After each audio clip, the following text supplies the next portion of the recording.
de texto, né? E a gente tratou muito desse assunto. Tá ótimo, obrigada. A gente tratou muito, obrigada, amor. A gente tratou muito desse assunto na última live que tivemos, né? Que foi bem proveitosa. Bom, e então vamos começar logo, né? Depois dessa introdução, vamos começar analisando o primeiro conto, tá? De Machado de Assis. E por que o conto?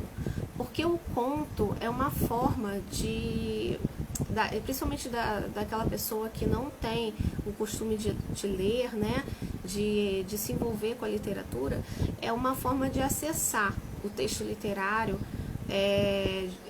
de forma mais branda, de uma forma mais fácil, vamos dizer assim, tá? O conto, ele geralmente é curto, tá? Tem contos um pouco maiores, que aí a gente fica naquela linha tênue, né? Se é novela, se é um pequeno romance, enfim. Obrigada. Agora foi, né? Agora não tá fazendo mais barulho. Então, e aí, o conto, ele nos ajuda, né? Nesse processo de aprendizado, de educar a nossa mente a enxergar o texto literário da forma que ele deve ser vista, tá bom? Então, o primeiro ponto que a gente vai tratar aqui, eu vou passar com vocês de ponta a ponta, o Missa do Galo, tá? O conto Missa do Galo, de Machado de Assis, tá bom? E eu vou, nessa primeira momento aqui, ensinar, né? Tentar mostrar, passar para vocês. Eu espero que vocês consigam alcançar a minha proposta, de perceber os símbolos que tem no texto, se aprofundar mais no texto, sair daquela camada superficial e mais a fundo, entendeu? Nas camadas mais profundas do texto, que com certeza, né, o não dito, aquilo que não é revelado, é a verdadeira mensagem, né? A mensagem principal, vamos dizer assim, verdadeira não, a mensagem principal de um texto literário, tá ok? Bom, e para início de conversa, por que eu escolhi Machado? Porque Machado, além de ser o principal, né, autor da nossa terra aqui, né, do Brasil, ele se firma até hoje, né, como um dos maiores escritores também no mundo, tá? E assim, por que isso? Porque Machado, ele transcendeu, tá? Ele conseguiu fazer com que sua leitura transcendesse, com que sua literatura fosse tão elevada que ela permanecesse de forma perene, sabe? Perene mesmo, ao longo do tempo, né? Então, Machado é um autor que você pode lê-lo e trazer o que ele quer dizer para o momento em que nós estamos vivendo. A gente não é apenas um dado histórico, algo que você, eu vou ler esse romance para ver como eram os costumes em tal época e tudo mais. Existe esse tipo de romance também, mas Machado não.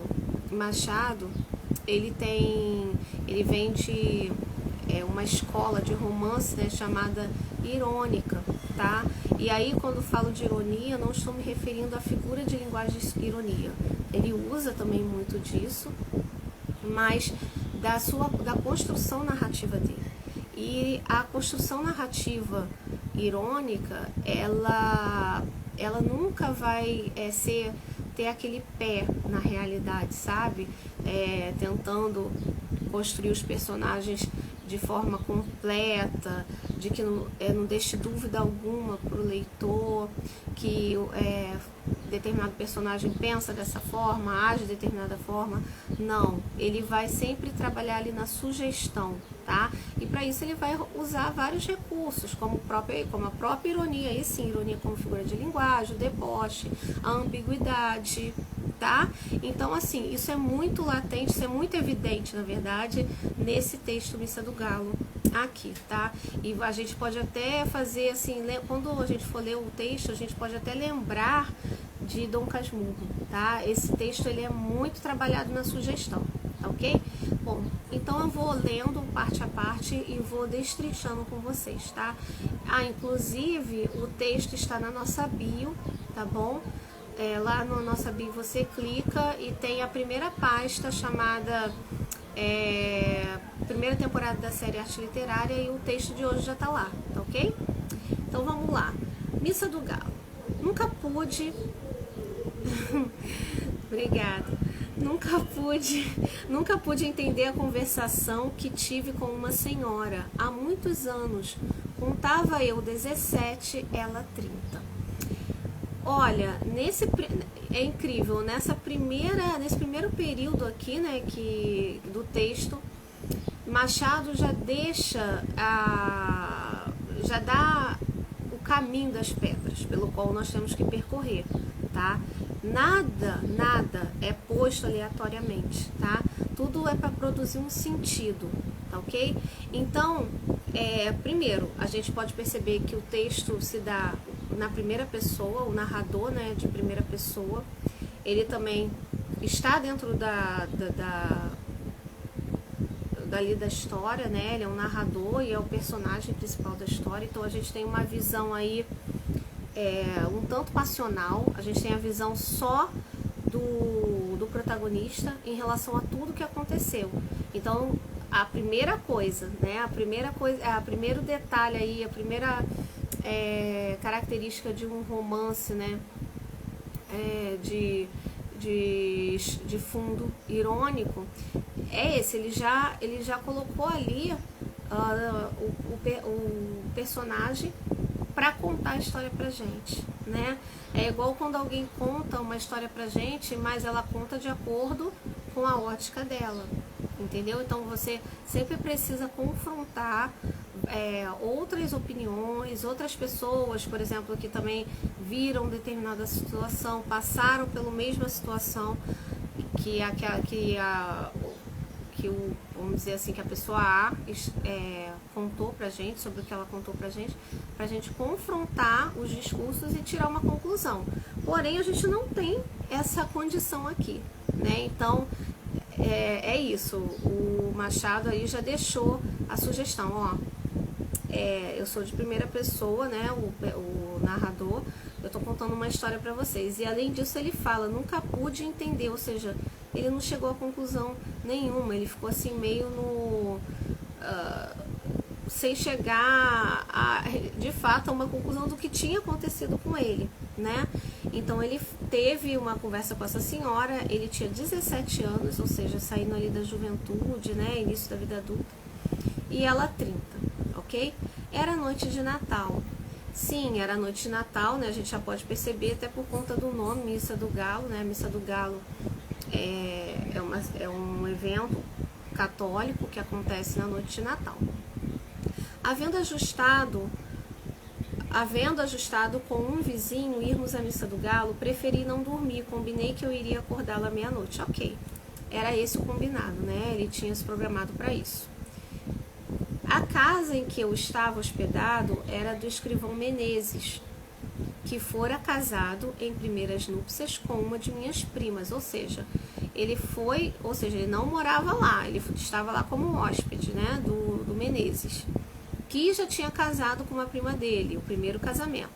A segunda mulher, Conceição, e a mãe desta acolheram-me bem, quando vim de Mangaratiba para o Rio de Janeiro, meses antes, a estudar preparatórios, ou seja, ele tinha saído de Mangaratiba, ido para a cidade grande para poder estudar, e aí Conceição, que é a segunda mulher de Menezes, junto com a mãe dele, o acolheram na casa.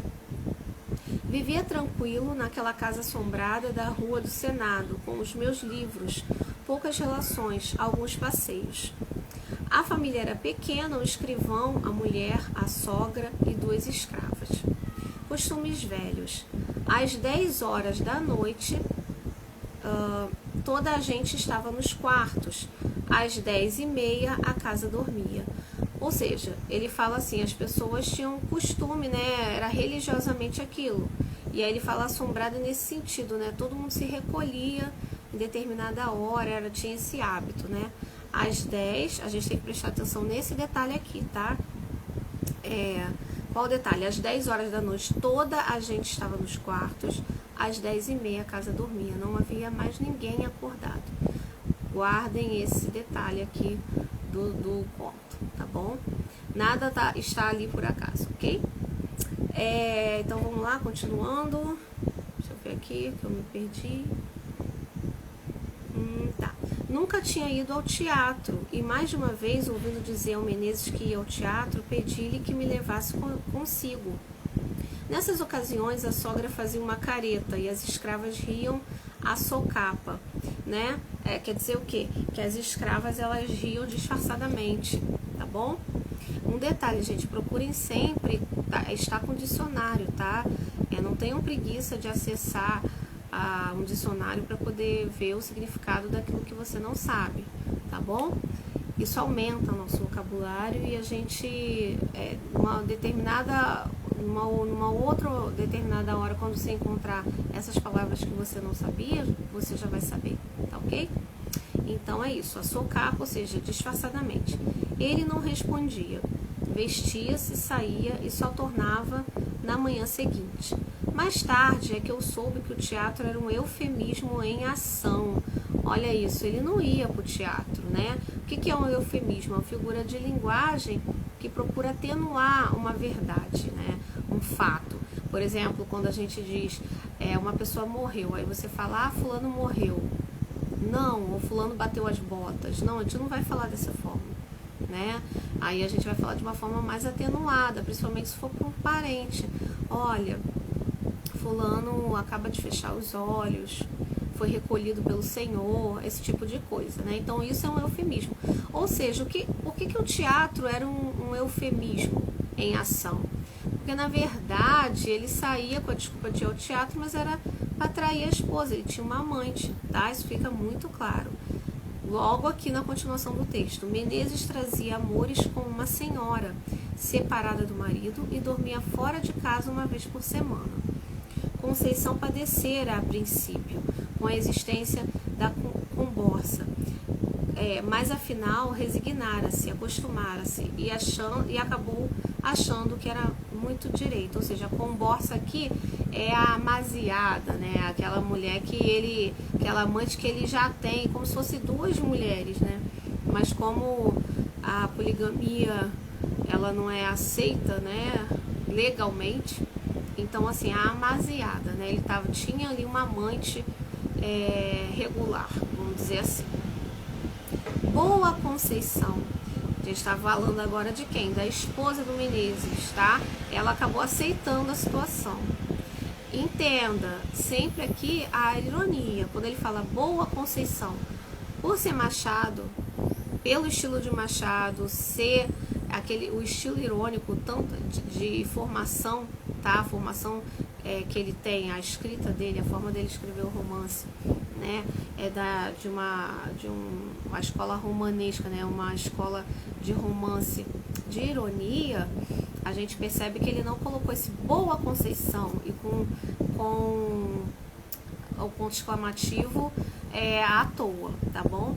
Chamavam-lhe a santa, ele colocou entre aspas, chamava-lhe a santa, ou seja, será que ele está querendo dizer o que com isso? Que as pessoas chamavam ela de santa? Ou esse a santa tipo, sei, tá? Então, vamos atentar para isso também.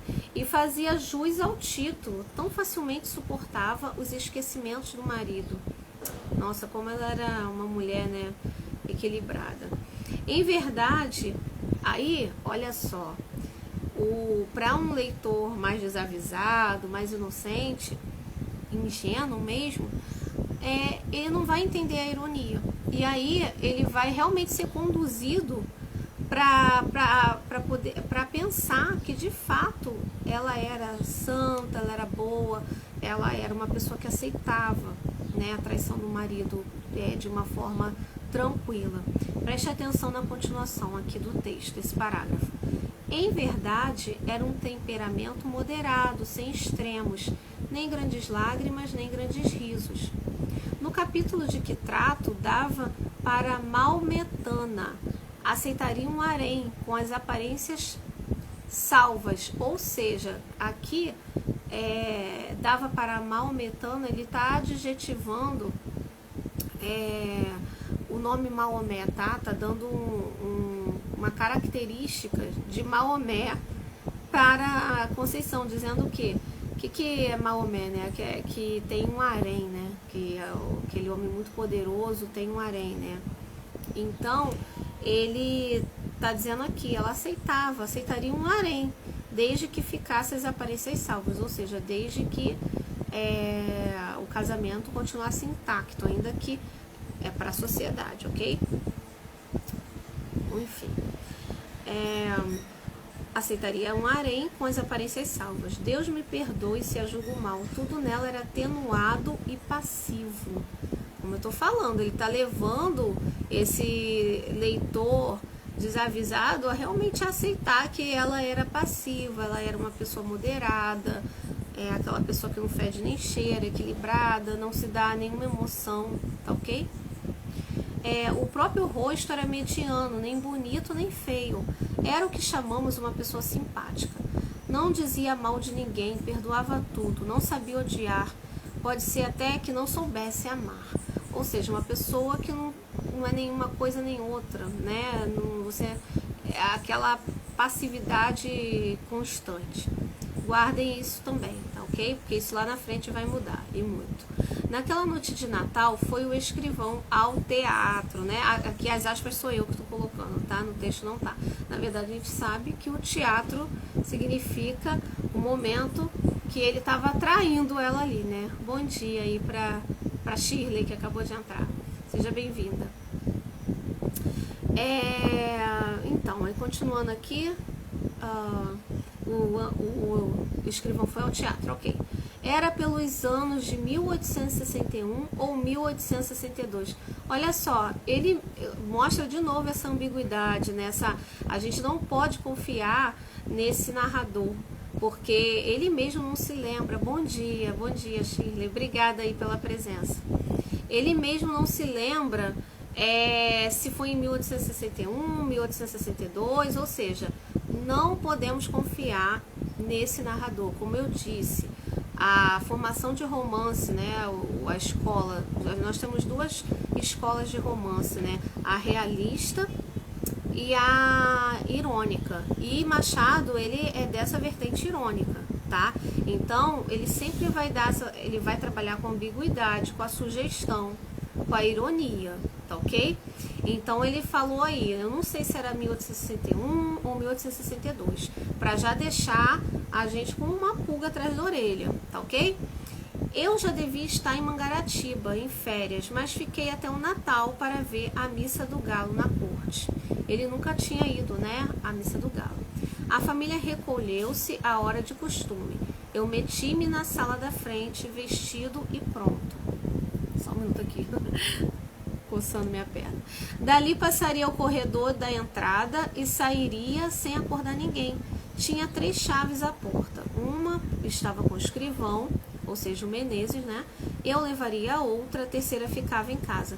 Ou seja, gente, aqui tá tudo nos conformes, né? Tudo acontecendo de acordo com o hábito da família. Todo mundo foi se recolher às 10 e às 10h30 todo mundo dormindo. Menezes foi ao teatro para trair, na verdade ele foi trair, né? Ele foi para a amante e ele ficou na sala esperando dar a hora, porque ele não podia perder a Missa do Galo, era o que ele pretendia fazer naquela noite, ok? Tá ok. Mas, senhor Nogueira, que fará todo esse tempo? Perguntei-me a mãe de Conceição. Leio, Dona Inácia. Ou seja, a mãe de Conceição, a Dona Inácia, perguntou para ele o que ele estava fazendo na sala em vez de dormir, né? E aí ele falou que estava lendo. Tinha comigo um romance, Os Três Mosqueteiros, velha tradução, creio, do Jornal do Comércio. Sentei-me à mesa que havia no centro da sala e à luz de um candeeiro de querosene, enquanto a casa dormia. Trepei ainda uma vez ao cavalo magro de D'Artagnan e fui-me às aventuras. Dentro, em pouco, estava completamente ébrio de Dumais. Olha aí que interessante, né? Aqui que está dizendo o quê? Que ele se se envolveu com a leitura, né? E é um dado importante ele falar que eles estavam lendo Os Três Mosqueteiros, porque era um romance muito comum à época, lido por jovens, né, por adolescentes, e ele realmente se sentiu dentro ali do personagem, tanto que ele fala: trepei ainda uma vez ao cavalo magro de D'Artagnan e fui minhas aventuras. E aí ele falou: os minutos voavam, mais um dado para a gente perceber que ele estava entretido ali, ele não se apercebeu da hora passando, de tão interessante que estava aquela história. Ao contrário do que costumam fazer quando são de espera. Ouvi bater 11 horas, mas quase sem dar por elas, um acaso. Entretanto, um pequeno rumor que ouvi dentro veio acordar-me da leitura. Eram uns passos no corredor que ia da sala de visitas a de jantar. Levantei a cabeça. Logo depois vi assombrar a porta da sala o vulto de Conceição. Ou seja, o hábito era qual? Todo mundo às 10h30 está dormindo. Então, por que Conceição levantou, né? Lembra que eu falei lá atrás que a gente tinha que guardar esse detalhe do horário de dormir 10h30? Só que já eram 11 horas e aí Conceição se levantou, né? Ele viu um vulto passar no corredor. Ainda não foi? Perguntou ela. Ela foi lá puxar conversa com ele na sala. Não fui, parece que ainda não é meia-noite. Que paciência, tipo, nossa, tô esperando isso tudo. Conceição entrou na sala, arrastando as chinelinhas da alcova. Vestia um roupão branco, ou seja, da alcova, né, ela foi saindo do quarto, né, bem devagarinho. Vestia um roupão branco mal apanhado na cintura. Sendo magra, tinha um ar de visão romântica, não disparatada com o meu livro de aventuras. Fechei o livro. Ela foi sentar-se na cadeira que ficava defronte de mim, perto do canapé. Como eu lhe perguntasse se a havia acordado sem querer, fazendo barulho, respondeu com presteza: não, qual? Acabei de acordar. Outra, gente, aí como eu falei, outro detalhe, canapé aqui é o que? É uma mesinha, desculpa, é um assento, tá? É uma cadeira, que dá pra ficar 2 pessoas ali, tá bom? Então, assim, ela foi se chegando para perto dele, aqui diz, de frente dele, né? Fitei-a um pouco e duvidei da afirmativa, porque ela disse que não estava dormindo, que estava dormindo, mas ele ficou desconfiado. Fitei-a um pouco e duvidei da afirmativa. Os olhos não eram de pessoa que acabasse de dormir. Pareciam não ter ainda pegado no sono. Essa observação, porém, que valeria alguma coisa em outro espírito, depressa botei fora, sem advertir que talvez não dormisse justamente por minha causa, e mentisse para não me afligir ou aborrecer. Já disse que ela era boa, muito boa. Olha aí, de novo, ele falando esse detalhe que ela era boa. E aqui, de novo, gente, é o não dito, é a sugestão. Lá em cima, né, ele fala que Conceição era boa. E aqui, de novo, já disse que ela era boa, muito boa. Ou seja, ela era boazinha, porque ela não queria fazer com que ele se sentisse mal, né, de tê-la acordado. Mas vamos pensar o seguinte: sempre Machado trabalha com a sugestão, com a ironia. Será que ele estava falando de boa, dela ser uma mulher bondosa, ou boa de outro sentido, né? Uma mulher assim, né, que chamasse atenção e tal. Só que prestem atenção, aqui quem tá falando é o narrador, né? Ele é narrador de primeira pessoa. Ele tem uma sugestão aqui, tá sendo sugerido pra gente. Será que esse boa significa o quê, né? Mas a hora já há de estar próxima, disse eu. Que paciência sua de esperar acordado enquanto o vizinho dorme e esperar sozinho. Não tem medo de almas de outro mundo? Eu cuidei que se assustasse quando me viu. Né? Ela se ali fazendo o papel de bondosa, né? De aquela pessoa que estava realmente preocupada com ele. Mas detalhe, como eu falei para vocês, todo mundo dormia às 10h30, mas justamente nessa noite ela resolveu levantar-se, né?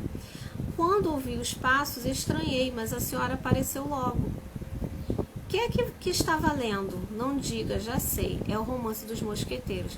Então, ou seja, ela está tentando emendar ali uma conversa com ele, né? Aquela jogando fora a conversa com ele para poder, né, fazer um contato, né? E tanto é que ela já sabia o que ele estava lendo, perguntou uma pergunta retórica, né? Justamente, é muito bonito. Gosta de romances? Gosto. Aí ela pergunta, já leu A Moreninha? Aí ele fala, do Dr. Macedo, tenho lá em Mangaratiba. Interessante aqui ela falar se ele já leu A Moreninha, né? A Moreninha é um romance, né? Inicial, vamos dizer assim, que a gente tem, né? Como da fase romântica, um romance romântico. Da fase romântica ali do romantismo, é a primeira fase, é o romance inicial, né, que dá o pontapé inicial ali naquela época do romantismo, né? Inclusive o romantismo, aí eu tô falando de dados históricos, tá, gente? A ideologia romântica veio antes da do realismo, né? Então você tem ali ela falando da Moreninha. É como se fosse hoje, né? Aquela mulher sonhadora que quer viver um grande romance, aí fica vendo várias histórias de romance, vendo filme romântico, comédia romântica, e fica idealizando isso, né? Esse dado é muito importante também. Aí ele diz, eu gosto muito, ela fala, eu gosto muito de romances, mas leio pouco por falta de tempo. Que romances é que você tem lido? Ela tá puxando conversa o tempo todo. Comecei a dizer-lhe os nomes de alguns. Conceição ouvia-me com a cabeça reclinada no espaldar, enfiando os olhos por entre as pálpebras meio cerradas, sem os tirar de mim. De vez em quando passava a língua pelos beiços, ou seja, insinuando, né? Fazendo aquela insinuação. Quem é que fica passando a língua pelos beiços assim, né? Para umedecê-los. Quando acabei de falar, não me disse nada. Ficamos assim alguns segundos. Em seguida, via endireitar a cabeça, cruzar os dedos e sobre eles pousar o queixo, tendo os cotovelos nos braços da cadeira, tudo sem desviar de mim, os grandes olhos espertos. Ou seja, ela fez isso aqui, né? Ficou assim, só tirando ele, né? Observando, fitando ele. Ou seja, ela estava paquerando ele e ele não se dando conta disso.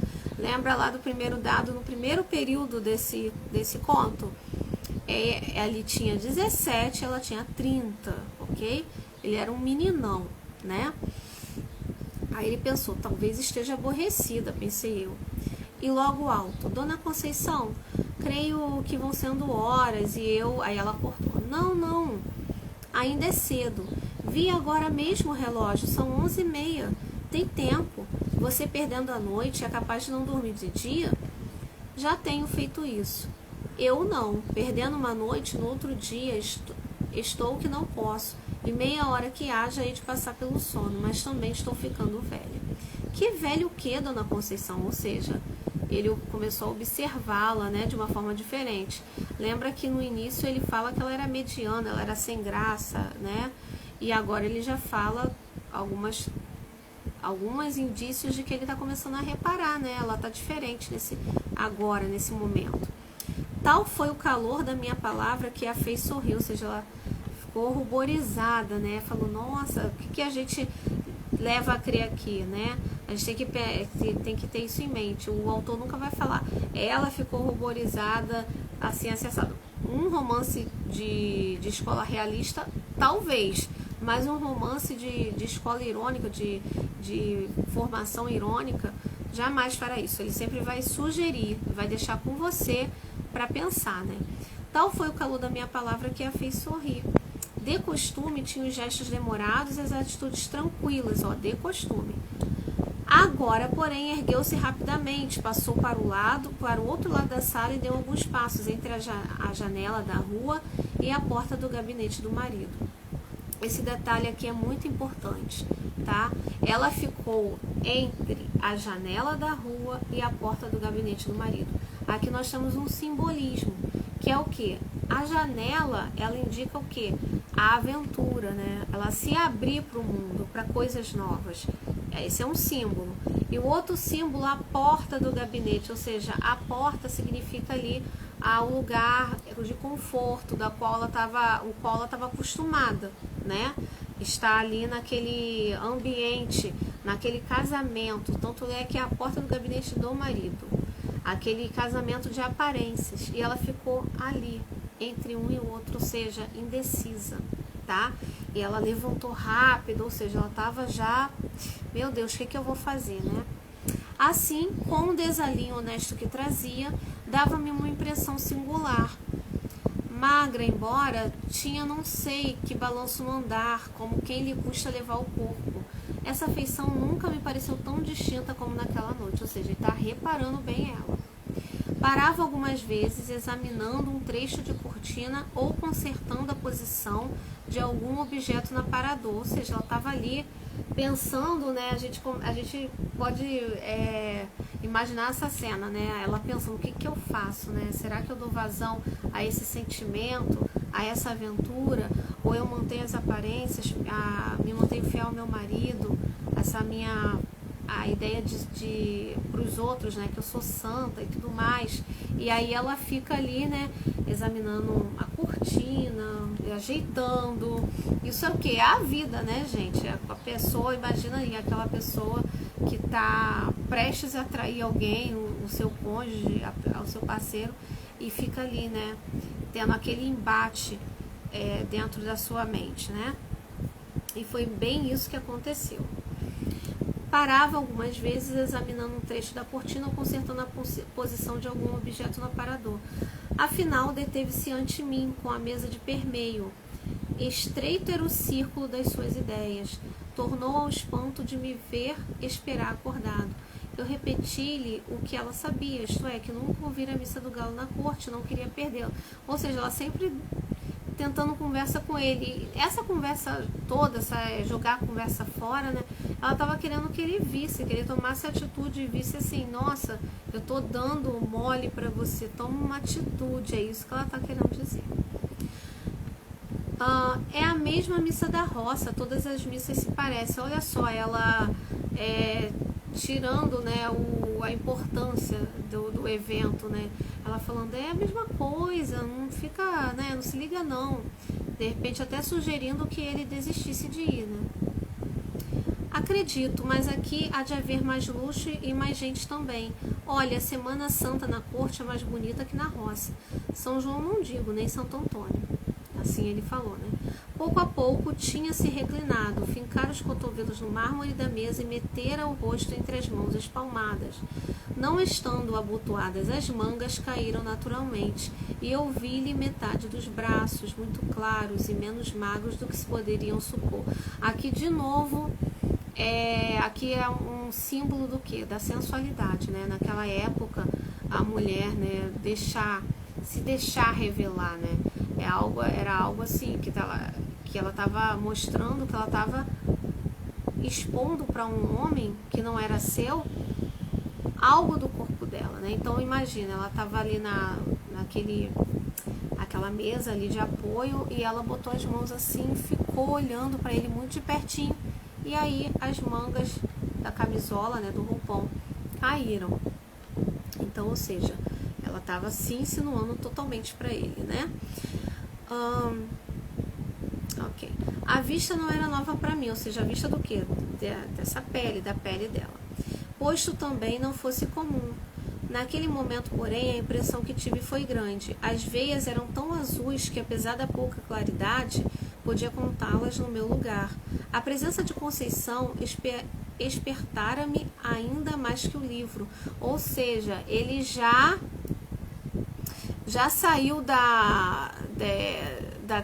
de estar concentrado ali com os livros dele e começou a prestar atenção na mulher. Isso aqui é outro símbolo, né? Esse despertar do homem, né? A gente sabe que geralmente os garotos eles despertam muito mais tarde, são mais bobões, é bem comum isso, quanto mais aquela época, né? Então ele se deixou a história de adolescente e começou a perceber a mulher, né?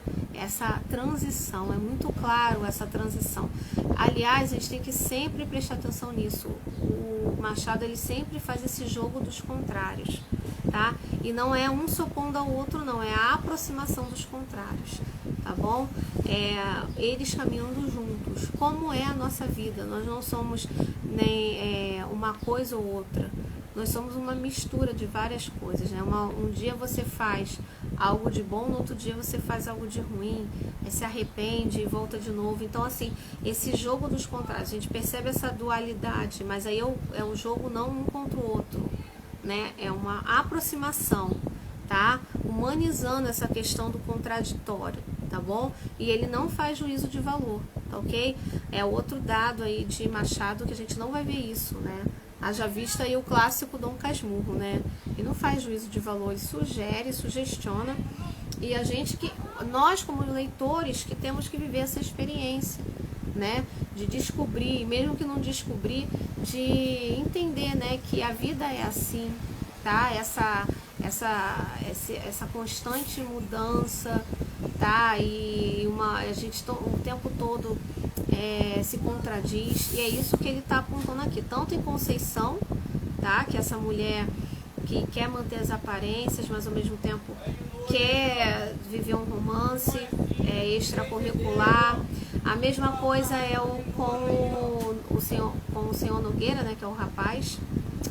O Nogueira, é o rapaz que ele tá ali despertando, deixando de ser menino, despertando para ser homem, tá? Então, ele esqueceu do livro e começou a observar a mulher que estava diante dele. Continuei a dizer o que pensava das festas da roça e da cidade, de outras coisas que me iam me vindo à boca. Falava emendando os assuntos, sem saber porquê, variando deles ou tornando aos primeiros, e rindo para fazê-la sorrir, e ver-lhe os dentes que luziam de brancos, todos iguaizinhos. Ou seja, agora ele está começando a se interessar nela, né? Agora os dentes reluzem, né? Ela não é mais aquela pessoa sem graça, né? Os olhos dela não eram bem negros, mas escuros, o nariz seco e longo, um tantinho curvo, dava-lhe ao rosto um ar interrogativo. Quando eu alteava um pouco a voz, ela reprimia-me. Mais baixo, mamãe pode acordar. Com certeza ela não estava interessada se a mãe ia acordar ou não. Ela não queria que ninguém acabasse ali com aquele momento deles, né? E não saía daquela posição que me enchia de gosto. Tão perto ficavam as nossas caras. Realmente não era preciso falar, ou seja, eles estavam coladinhos, assim, bem pertinho do outro conversando. Realmente não era preciso falar alto para ser ouvido. Cochichávamos os dois, eu mais que ela, porque falava mais. Ela, às vezes, ficava séria, muito séria, com a testa um pouco franzida. Afinal, cansou, trocou de atitude de lugar, deu volta à mesa e veio sentar-se do meu lado no canapé. Lembra, né? O canapé é tipo um sofá, né? Uma poltrona que cabe em 2 pessoas. Então ela sentou do lado dele. Voltei-me e pude ver a furto o bico das chinelas. Outro detalhe aí da insinuação, da sensualidade, né? Nossa, ver ali o início das pernas da mulher, né? O calcanhar e tudo mais. Mas foi só o tempo que ela gastou em sentar-se. O roupão era comprido e cobriu-as logo. Rapidinho ela cobriu o início ali, o tornozelo. Recordo-me que eram pretas, Conceição disse baixinho. Mamãe está longe, mas tem um sono muito leve. Se acordasse agora, coitada, tão cedo não pegava no sono. Ela reforçando, fala baixinho, pra gente continuar aqui. Eu também sou assim. Por quê? Perguntou ela, inclinando o corpo para ouvir melhor, ou seja, assim, projetando mais para perto dele cada vez mais com a desculpa de não acordar a mãe. Fui sentar-me na cadeira. Bom dia, tudo bem, cunhada? Mais gente chegando aí. Bom dia, obrigada aí pela presença. Fui sentar-me na cadeira que ficava ao lado do canapé e repeti-lhe a palavra. Riu-se da coincidência, também ela tinha um sono leve. Éramos 3 sonos leves, ou seja, que coisa, né? Somos 3 sonos leves, eu, você e mamãe. Aquela conversa ali sem graça, bom dia, para poder manter ali aquele momento ali de paquera, né? Há ocasiões em que eu sou como mamãe, acordando, custa-me dormir outra vez. Rolo na cama à toa, levanto-me, acendo vela, passeio, torno a deitar-me e nada. Foi o que lhe aconteceu hoje. Ele falou isso pra ela, né? Foi o que aconteceu hoje. Aí ela, não, atalhou ela. Atalhou, ou seja, atalhar o que? Interrompeu. Olha só esse detalhe, gente.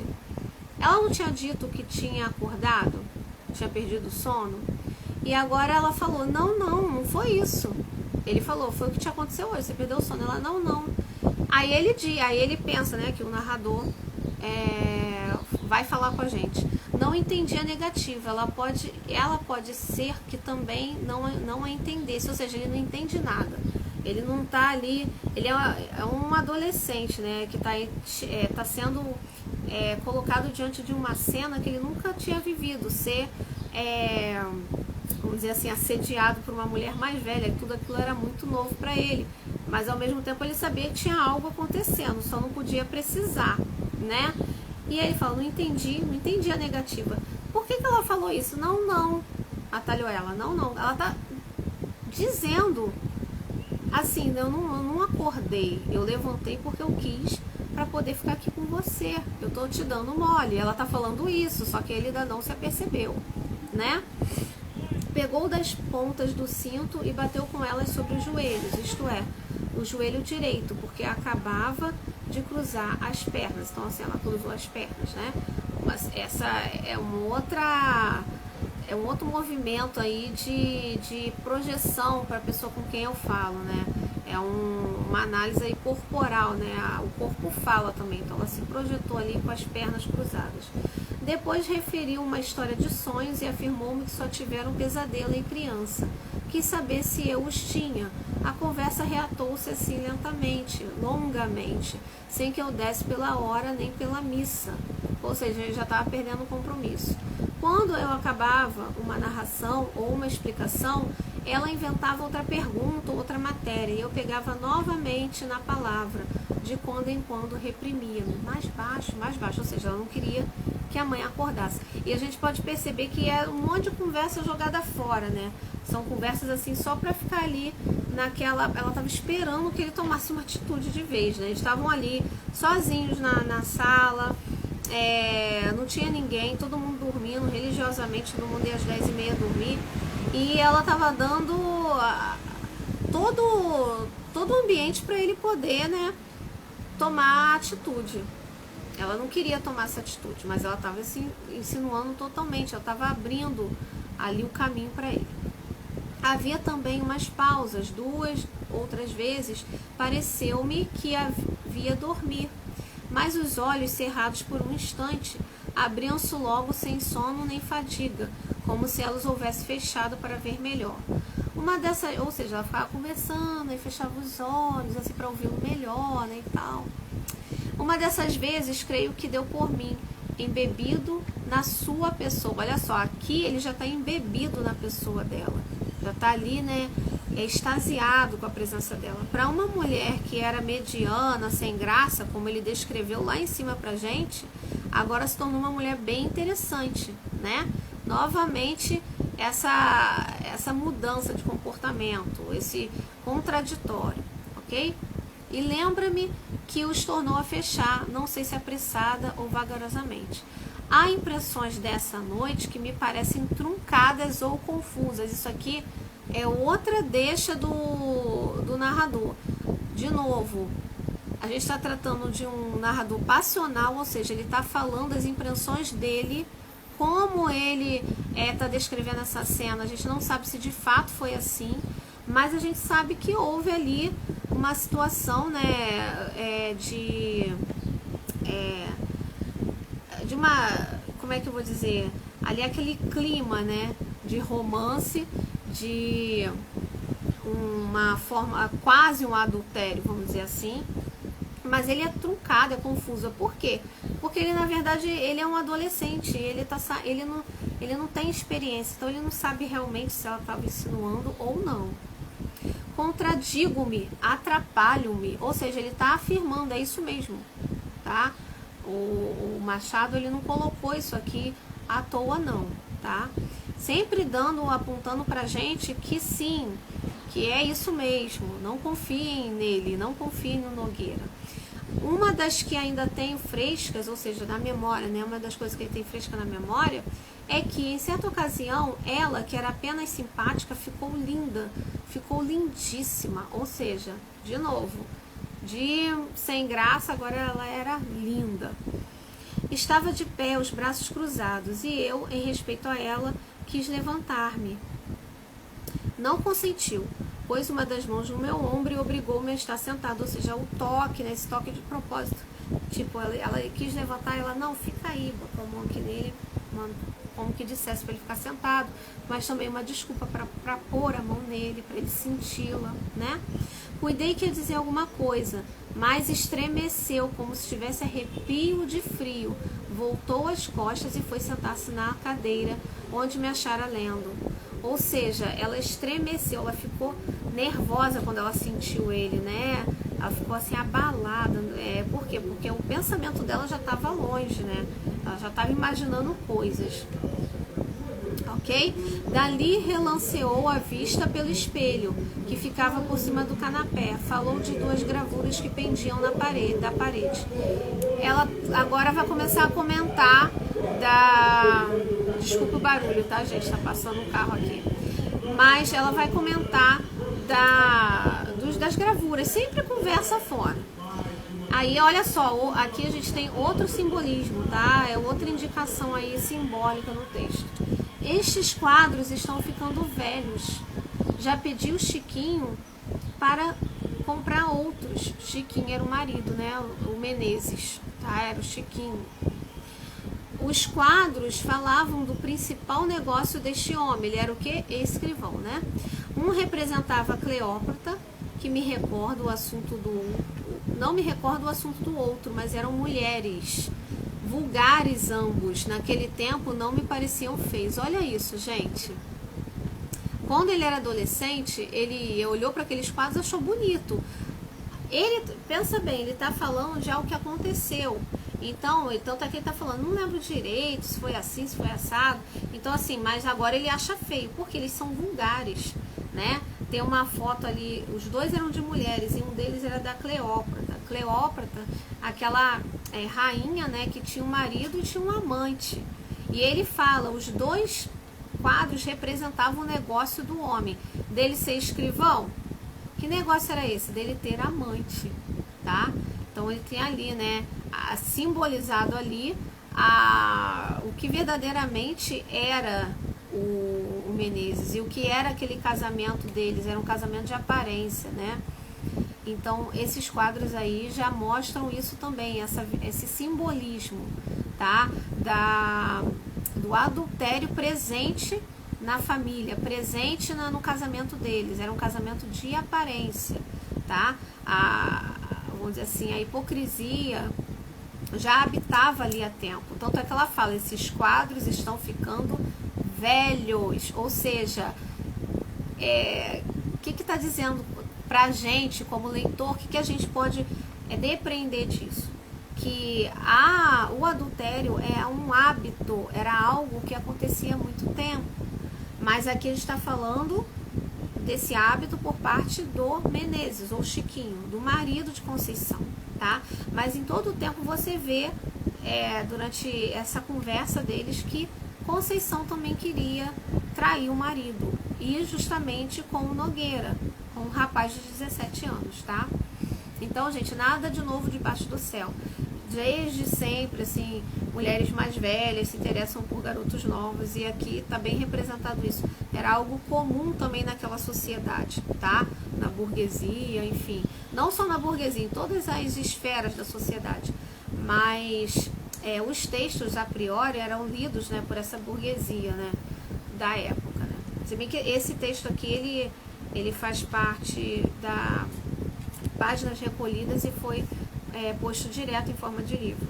Mas vários outros textos, não só de Machado, como vários outros autores, eram escritos em jornais, saíam em jornais, tá? Semanalmente. Então, assim, ele está mostrando aqui uma situação que era muito comum, tá? Mulheres ficarem com garotos bem novos e trair os seus maridos assim. Aí ele disse, são bonitos, disse eu. Bonitos são, mas estão manchados. Não, são bonitos, disse eu. Bonitos são, mas estão manchados. E depois, francamente, eu preferia 2 imagens, 2 santas. Ou seja, de novo ela falando de santidade. Por quê? Que ela quer manter essa imagem de que ela é santa. eu sou uma mulher santa, eu sou uma mulher que aceito a traição do meu marido, mantenho o meu casamento de pé. Então ela quer trazer para ela, colar nela essa imagem de santidade. Estas são mais próprias para a sala de rapaz ou de barbeiro. Novamente, a vulgaridade dos quadros. Quem tem isso no quarto, na sala de rapaz, né? É um garoto, um jovem, ou barbeiro, ou seja, que era o lugar onde se encontravam os homens, né? Que iam fazer a barba e tal, aquelas conversas de homens ali, mais vulgares, aconteciam lá, tá? Então, por isso que ela falou que é mais própria para esse tipo de situação, para esses tipos de ambientes. E aí ele fala, de barbeiro? A senhora nunca foi à casa de barbeiro? Porque, gente, mulher não entrava numa barbearia. Aí, quer dizer, como é que ela sabia que lá dentro tinham esse tipo de indumentária? Tinha quadros vulgares num barbeiro, se ela nunca entrou. De novo, a sugestão. Será que ela nunca entrou mesmo? Será que ela já não tinha traído o marido com um barbeiro, quem sabe? Ou com outro tipo de homem? Fica a sugestão. Podemos dizer, bater o martelo? Não. É sempre a sugestão. Mas que santa ela não era, né? A gente tá muito claro isso aqui. Mas ela sempre gostou de manter essa aparência. Mas imagino que os fregueses, enquanto esperam, aí ela dá desculpa, né? Poxa, dei mole, peraí. Aí ela fala, mas imagino que os fregueses, enquanto esperam, falam de moças e namoros, e naturalmente o dono da casa alegra a vista deles com figuras bonitas, em casa de família que não acho próprio.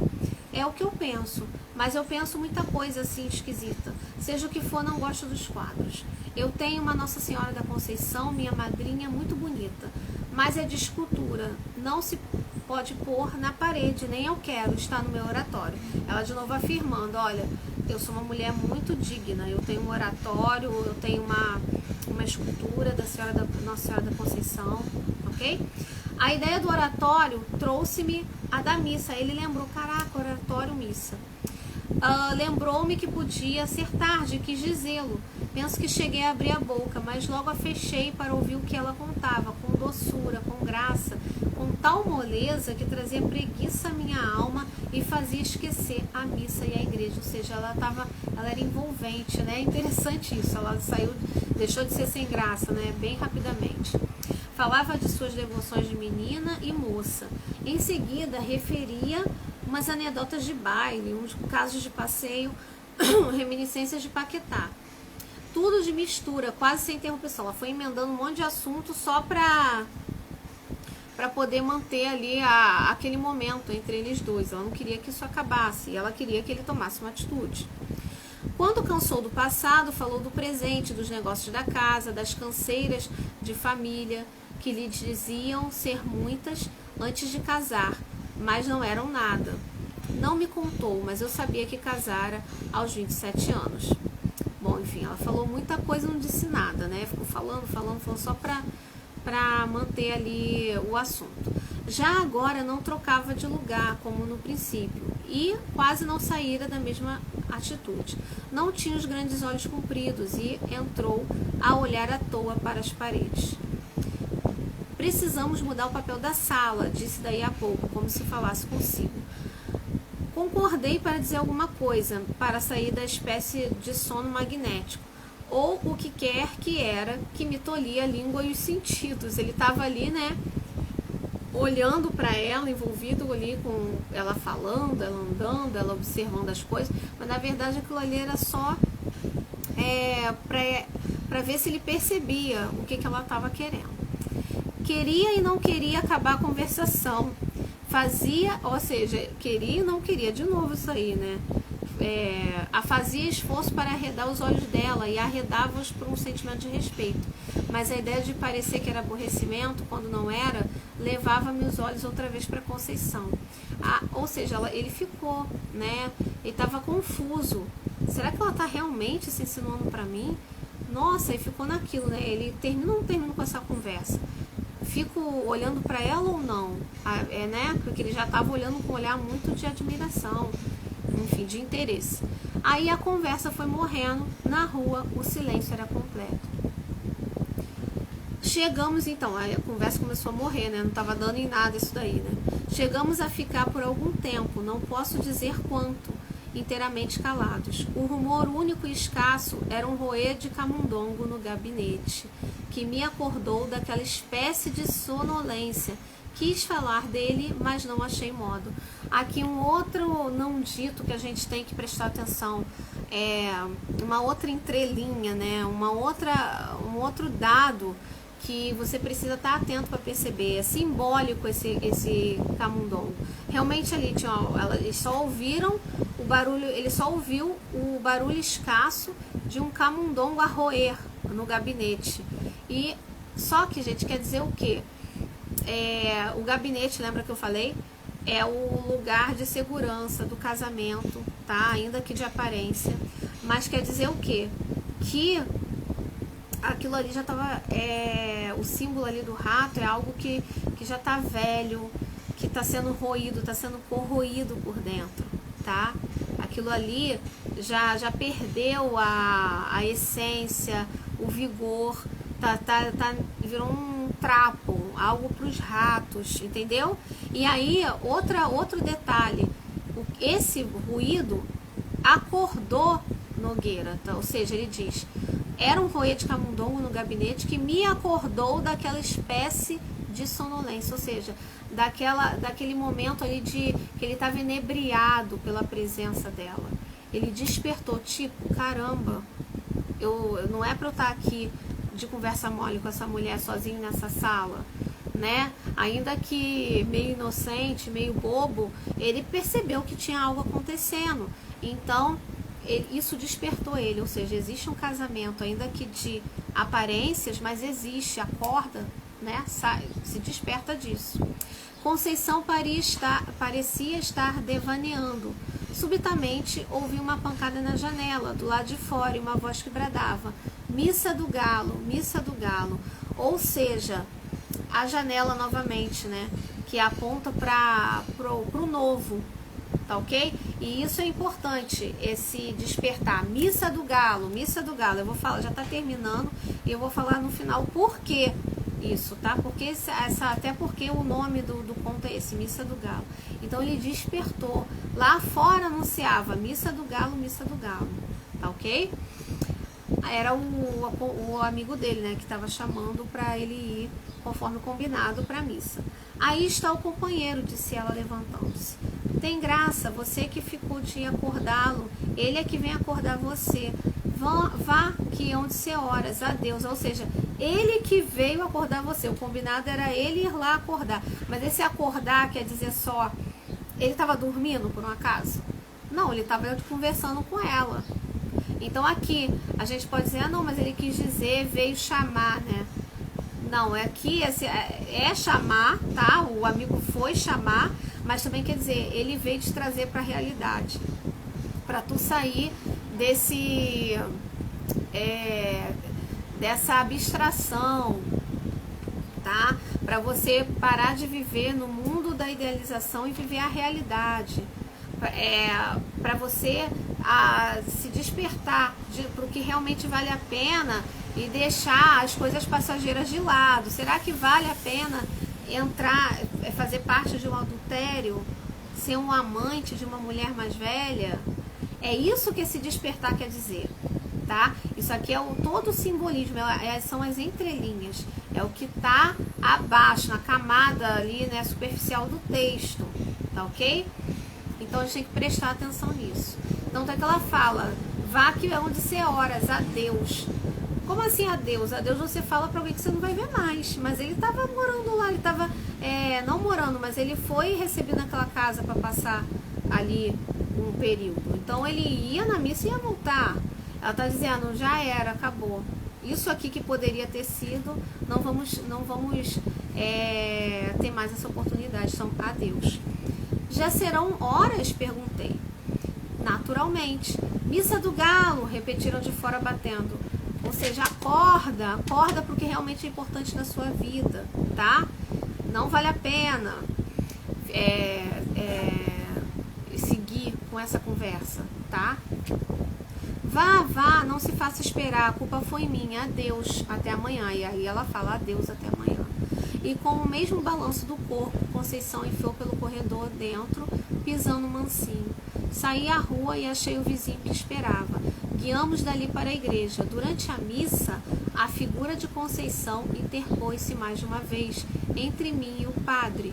Fique isto à consta dos meus 17 anos, ou seja, isso ficou ali naquele momento, quando eu tinha 17 anos, a figura dela se interpondo, aqui diz, né, entre ele e o padre, ou seja, a figura ali do adultério, da profanação. A gente tem também aí esse jogo de contrários, na acabada simbólica do texto, esse dualismo entre o sagrado e o profano, tá bom?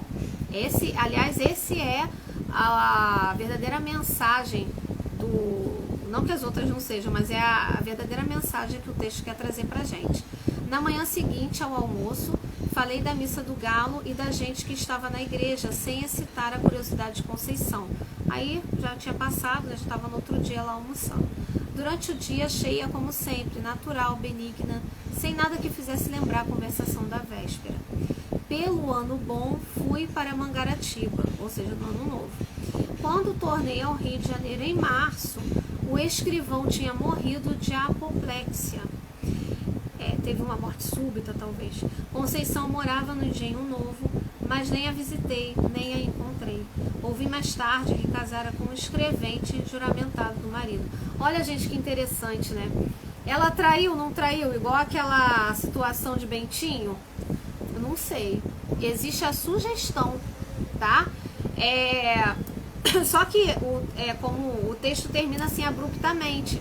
Só que se a gente for lê-lo todo, e com essa análise aqui que eu estou fazendo com vocês, por que eu estou fazendo isso? Para que a gente aprenda a ler um texto literário, para que a gente veja que existem camadas, um verdadeiro texto literário, um clássico, algo que permanece ao longo do tempo, ele tem valores simbólicos, ele não vai dizer tudo. Agora, por exemplo, aqui, agora a Conceição está se insinuando para ele porque ela quer trair o marido. Agora Nogueira fica confuso porque não sabe se de fato isso está acontecendo ou é devaneio da cabeça dele. Não vai falar, ele vai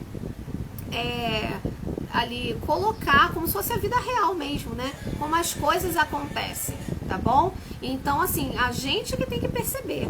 E o valor simbólico todo desse texto, a camada mais profunda, é o que verdadeiramente é o título do conto. O título é Missa do Galo, mas você não vê em nenhum momento falando sobre o momento da Missa do Galo, o que aconteceu na missa. Não! Essa palavra, aí a gente pode dizer, nossa, nada a ver, né? Porque o título, ele tem que mostrar, o título tá ali para isso. Ele tá ali para mostrar pra gente do que se trata o texto. Então, uma pessoa que lê assim, poxa, o que isso aqui tem a ver com Missa do Galo? Só no final ele foi pra missa e ficou lá, não prestando atenção direito, que estava prestando atenção, estava se lembrando da mulher. O que isso tem a ver? Gente, tem a ver porque tem um valor simbólico, um valor essencial do texto literário. É transmitir essa mensagem simbólica, né? É o que? Esse símbolo ser traduzido na nossa vida real.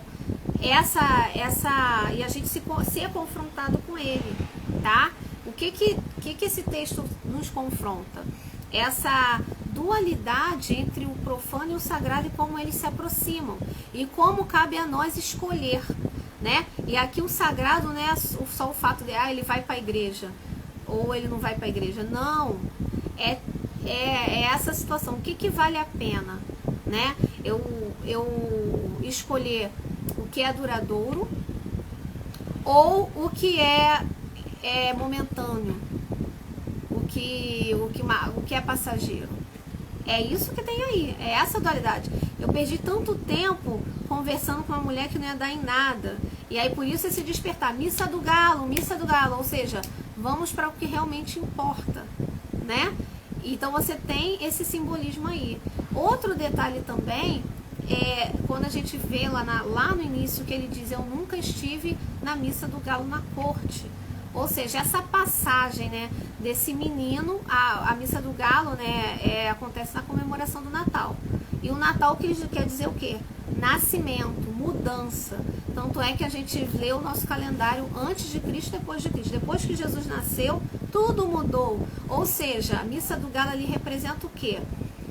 Quando ele fala, deu meia-noite, hora da missa do galo. Ou seja, esse momento que ele está saindo dessa vida de adolescente, que lia do mais, né, os Três Mosqueteiros, se entretia com aquilo, para iniciar essa vida de adulto, ou seja, nascer. Depois desse encontro que ele teve com essa mulher, ele despertou, né?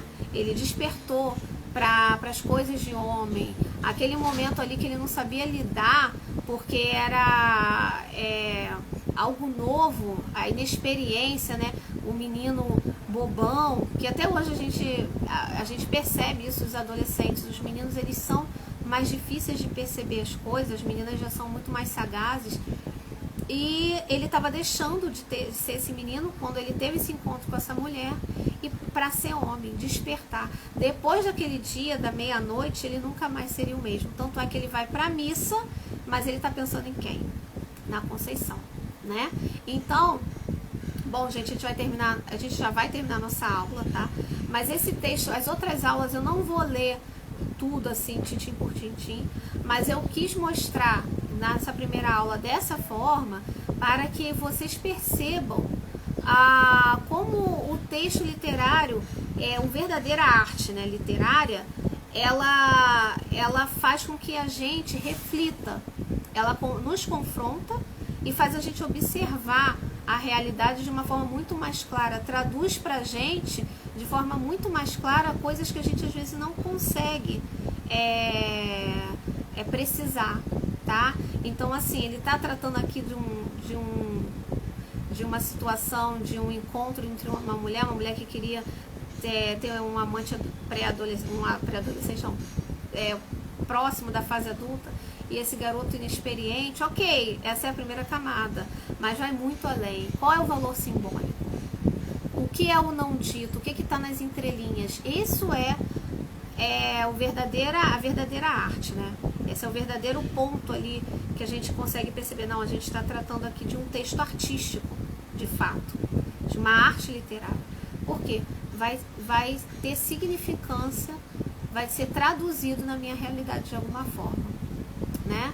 Então, aqui, na verdade, o título do texto, Missa do Galo, é para nos dizer o quê? É o despertar da inocência para um mundo adulto, para um mundo cheio de insinuações, cheio de camadas, onde você precisa saber lidar, você precisa fazer escolhas, você precisa fazer escolhas certas, né? E, inclusive, entre o que realmente importa, o que é sagrado para você, o que realmente importa é a sua família, seus estudos, né? Você hoje, por exemplo, esse horário aqui, você veio para cá, você quer aprender mais, mas você poderia estar dormindo, ou você poderia estar na praia. Isso são as escolhas que a gente faz no dia a dia. O que é o sagrado hoje para você? O que é o seu sagrado hoje? O que hoje eu vou fazer que vai valer a pena no meu dia? Ou eu vou dar vazão ao meu sentimento, eu vou dar vazão àquilo que eu quero vivenciar só para sanar uma vontade.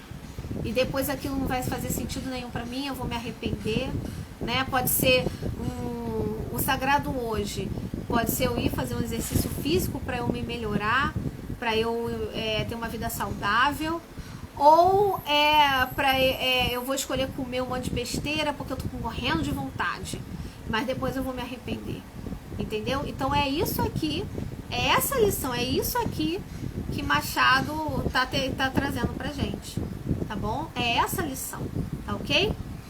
Bom, eu agradeço a presença de todos, né? Da nossa audiência tá pequena, mas eu agradeço. Vamos manter a constância, amanhã tem mais, tá bom? Mais tarde eu vou anunciar qual vai ser o próximo texto. De fato, eu coloquei hoje esse texto, né? Só Foi tudo assim feito muito rápido no fim de semana, mas vocês podem pegar o texto, tá lá na bio, vocês acessem o link no primeiro link, tá? Vocês vão clicar no link e vão ter vários links dentro do link. E o primeiro link que tá lá é a primeira temporada da série Arte Literária, tá bom, gente? Mais tarde eu vou fazer o anúncio da próxima live de amanhã, e aí já vou falar qual é o texto, se vocês quiserem ir adiantando, tá ok? Muito obrigada, eu espero que vocês tenham gostado, tá bom? Obrigada aí, fiquem com Deus, e vamos trazer essa reflexão para o nosso dia de hoje. O que eu vou escolher hoje, o sagrado ou o profano? Tá bom? Um beijo, até mais!